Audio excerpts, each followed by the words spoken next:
අයියලා මල්ලලා ඉන්න පවුල් වල පොඩ්ඩක් බලපන්. දෙන්න ගෙදර ඉන්නේ කවදාකවත් දකින්න නැති උන් දෙන්නෙක් වගේ. හරිද? නංගිලා අක්කලා අතර නෑ. කොල්ලෝ අයියයි මල්ලි ඉන්නවනම් උන් ළඟින් ගියත් එක්කේ නෑ.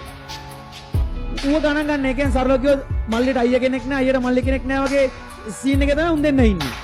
හැබැයි බලපන් මොකක් හරි අවුලක් ගියොත් right මොකක් හරි අවුලක් ගියොත් බලපන් පුතේ ඔය මල්ලිට කවුරුහරි ටෝක් කරලා හරි සීන් එකක් දාලා හරි ගේමක් කිල්ලුවොත් ආයි කියන සුනංගුවෙන් අයියා එතන ආයි ගේමකට බෑලා නැද්ද බලන්න උන් දෙන්නට දෙන්න උන්ගේ තියෙන සහෝදර බැඳීමක් පෙන්වන්නේ නැහැ පට්ට අමුතු බැඳීමක් ඒක බං අක්කලා නංගිලා අතර නෑ මම මේ කියන එක ඇත්ත වශයෙන්ම හරිද කියලා ඔයාලා බලන්න ඇත්තටම ඕගලන්ගේ ඔය කතාව නේද කියලා ගණන් ගන්න සත පහකට හැබැයි මහත්තයෝ වැරදුන තැනක් තියෙනවා නම් ඔවත් හරි අවුල කිය දෙනක් තියෙනවා නම් ඒ අයියා වෙනුවෙන් ඒ මල්ලි වෙනුවෙන් ඒ අයියා අනිවාර්යෙන් ඉන්නවම තමයි